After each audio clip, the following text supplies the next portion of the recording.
मेरे बाबा के सभी मीठे मीठे बच्चों को नमस्ते। आज की अव्यक्त मुरली से सभी ने अपनी स्वस्थिति अनुसार, परिस्थिति अनुसार और अपने संस्कारों अनुसार मोतियां तो उठाई हैं, लेकिन अब हम करेंगे मुरली का मंथन अपने पुरुषार्थ को तीव्र करने के लिए और बुद्धि रूपी कलश को माखन से भरने के लिए। आज की मुरली में सबसे पहले बाबा आत्मिक शाही स्थिति का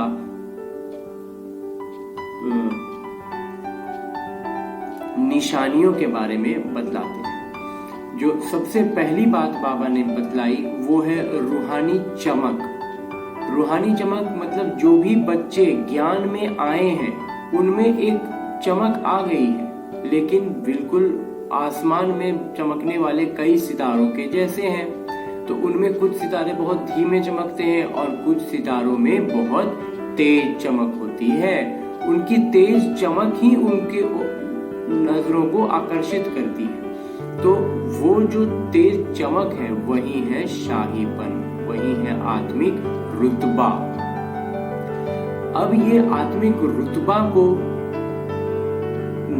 जो आत्माएं धीमी पड़ी हुई हैं, जिनका पुरुषार्थ कम हो रहा है, उनमें वो चमक नहीं आती है। तो जब बाबा पूछते हैं तो कहते हैं बाबा हम गुप्त पुरुषार्थी हैं। बहाना बनाते हैं कि हम गुप्त पुरुषार्थी हैं ना, इसलिए हमें कोई नहीं जानते। तो बाबा बतलाते हैं कि ऐसा नहीं है। अगर आपने ये कह दिया कि आप गुप्त पुरुषार्थी हैं तो फिर ये तो गुप्त रहे ही नहीं, ये तो प्रत्यक्ष हो गया।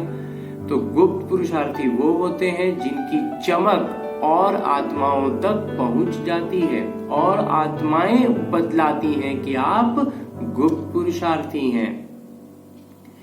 ये जो आत्मिक रुतबे की बाबा ने बात कही है, शाहीपने की बात करी है, वो रुतबा, वो शाहीपन वास्तव में क्या है? वो है आत्मा की पवित्रता, पूर्णतः पवित्र।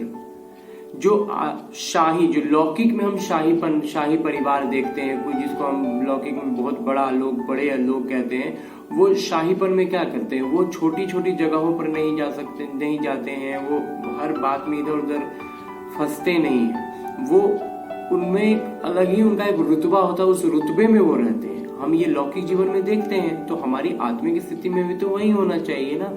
तो आत्मिक रुतबे की जब बाबा बात कर रहे हैं, आत्मिक रूप से शाही परिवार की बात कर रहे हैं, तो इसमें हमें पूर्णतः रूप से आत्मा को ऐसी स्थिति में हमारी होनी चाहिए कि इसे छोटी छोटी बातों से जो हम उलझ जाते हैं ना, कि ये क्यों हो गया, ये ऐसे कैसे हो गया, अरे ये तो ऐसे होना चाहिए था, मेरा तो ये काम बिगड़ गया, ये इन उलझनों में नहीं फंसना, इन छोटी छोटी बातों में आत्मा का नहीं जाना ही शाही बना है। और उस आत्मा का, उस स्थिति का निरंतर चलते रहना, पवित्रता को धारण किए रहना ही शाहीपन का निशानी है।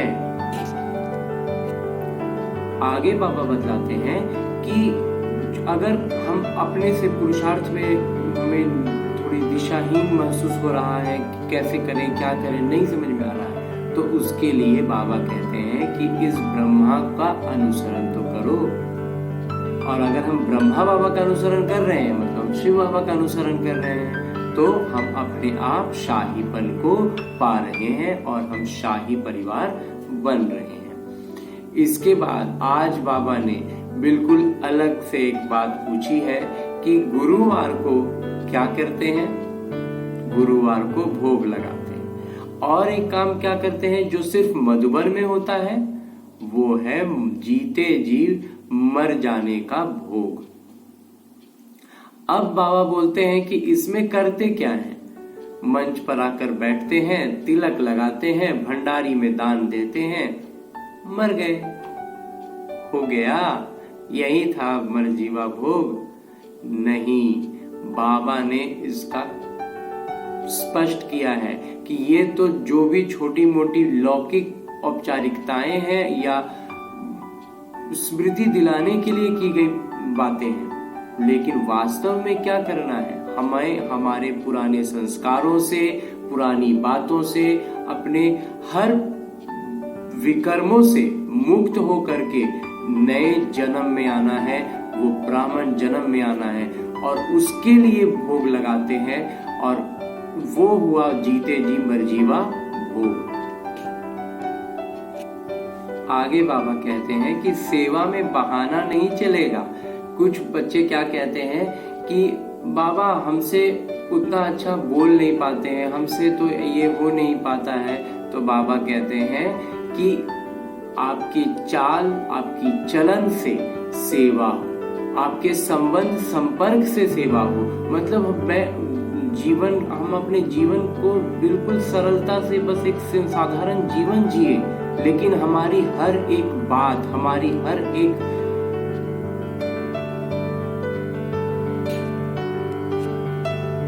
अभिव्यक्ति में रूहानियत हो, आत्मिकता झलके, लगे कि ये साधारण रूप से नहीं कर पाएगा कोई, जो आप आसानी से कर पा रहे हैं, आप उस स्थिति में अपनी स्व स्थिति में रह पाते हैं। यही है बाबा का आत्मिक ज्ञान में होना, और ऐसे होने से हमारा शाहीपन झलकता है। इस पुरुषार्थ में बाबा आज 1% की छूट दे रहे हैं।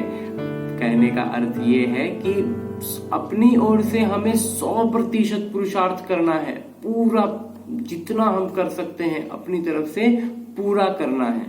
उसमें अगर कहीं त्रुटि रह गई तो वो 1% के लिए बाबा छुट्टी देते हैं।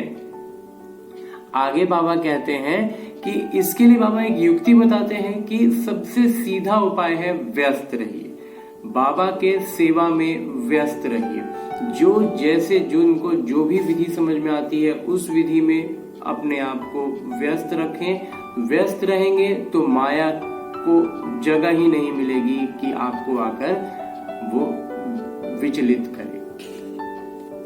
और जब हम ऐसा कर पाए तो हम हो जाएंगे शाही आत्माएं, और ऐसे होने पर ये झलकेगा तो लोग पूछेंगे कि आपका हालचाल कैसा है, तो हमें बाबा बताते हैं कि बोलो कि हाल है खुशहाल और चाल है फरिश्तों की चाल। तो आज की मुरली से इस निमित्त द्वारा इतना ही मंथन। बाकी सभी आत्माएं अपने अपने स्तर पर मुरली का करते रहेंगे मंथन, और निकलेगा माखन। ओम शांति।